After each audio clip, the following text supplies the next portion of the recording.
అందరికీ నమస్కారం. This is Sutra. Welcome to the review of the movie Peddi. Peddi movie అయితే నాకు బాగానే అనిపించింది భయ్య. ఏ ఎక్స్పెక్టేషన్ లేకుండా వెళ్తే మంచి ఎంగేజింగ్గా ఎమోషనల్గా బాగానే ఉంది మూవీ. ఇంకా మూవీలో ఉన్న పాజిటివ్ థింగ్స్ గురించి మాట్లాడుకుంటే one and only Ram Charan అని చెప్పుకోవచ్చు. రామ్ చరణ్ పెట్టిన ఎఫర్ట్స్కే ఈ సినిమా నిలబడింది.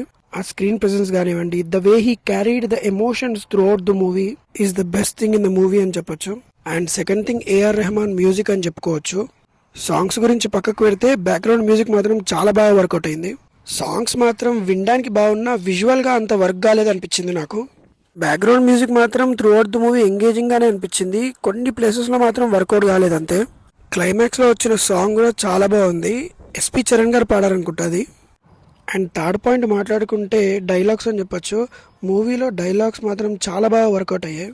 మెయిన్లీ ఎమోషనల్ సీన్స్ వచ్చినప్పుడు ఆ డ్రామా అండ్ చరణ్ గారి పర్ఫార్మెన్స్తో ఆ డైలాగ్స్ మాత్రం చాలా బాగా వర్కౌట్ అయ్యాయి. కొన్ని సీన్స్లో చరణ్ గారు చెప్పే డైలాగ్స్కి బాగా కనెక్ట్ అవుతాం. ఇంకా యాక్షన్ సీక్వెన్సెస్ కానివ్వండి, మెయిన్గా ఆ క్రికెట్ సీక్వెన్స్ ఏదైతే ఉందో అది చాలా బాగా వర్కౌట్ అయింది. విజువల్గా చాలా బాగా అనిపించింది చూడడానికి. రెజ్లింగ్ సీక్వెన్సెస్ కూడా అంత వర్కౌట్ కాకపోయినా పర్లేదు, బాగానే అనిపించింది. మెయిన్గా శివరాజ్ కుమార్ గారి క్యారెక్టర్ చాలా బాగా అనిపించింది నాకు. మూవీలో చాలాసేపే ఉంటారు ఆయన. అండ్ ఇంకా మెయిన్గా క్లైమాక్స్ గురించి మాట్లాడుకోవాలి. క్లైమాక్స్ అండ్ ప్రీ క్లైమాక్స్ ఒక 40 minutes, 35 to 40 minutes ఉంటుంది. చాలా బాగా అనిపించింది నాకు. త్రూ అవుట్ రామ్ చరణ్ మాత్రం గట్టిగానే కష్టపడ్డారని చెప్పొచ్చు క్లైమాక్స్ కోసం. ఒక ప్రాపర్ ఎండింగ్ చూసిన ఫీలింగ్ వచ్చింది మూవీ లాస్ట్లో. లేకపోతే ఈ మధ్య మూవీస్లో అనవసరమైన పార్ట్ 2 అని చెప్పి ఒక సాటిస్ఫాక్షన్ లేని క్లైమాక్స్ చూడాల్సి వస్తుంది.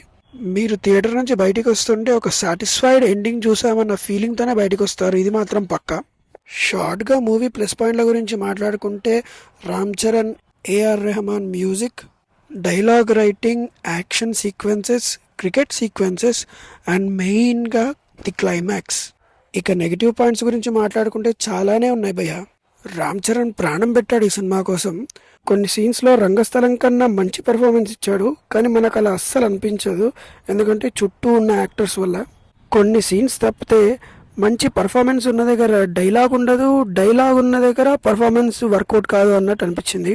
ఇన్ని కోట్లు పెట్టారు సినిమాకి, బేసిక్ లిప్సింక్ లేదు ఏ యాక్టర్కి. And next biggest negative point ఏంటంటే జాన్వీ కపూర్. జాన్వీ కపూర్ అసలు సినిమాలో ఎందుకు ఉంది, ఆమె పర్పస్ ఏంటి, అసలు ఆమె గురించే మన సినిమాలో రాసారా లేదా అని అనిపిస్తుంది సినిమా చూస్తున్నప్పుడు.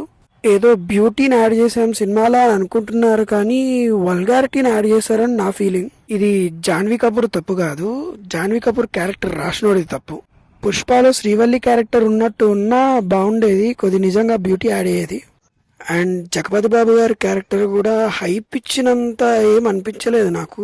మీకు ఎలా అనిపించిందని కామెంట్ సెక్షన్లో చెప్పండి ఖచ్చితంగా. అండ్ కొన్ని క్యారెక్టర్స్ కూడా హైప్ ఇచ్చినంత లేదు మూవీలో. అండ్ బిగ్గెస్ట్ నెగిటివ్ పాయింట్ ఏదైనా ఉంది మూవీలో అంటే అది హైపే.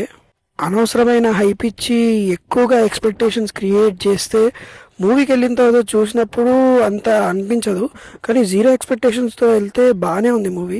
That's all guys. సినిమా అయితే థియేటర్కి వెళ్ళి చూడండి, అవాయిడ్ పైరసీ. ఫ్యామిలీతో వెళ్ళి చూడొచ్చా అంటే జాన్వీ కపూర్ సీన్స్ తీసేస్తే ఇంకా కంఫర్టబుల్గా చూడొచ్చు. I'm just joking.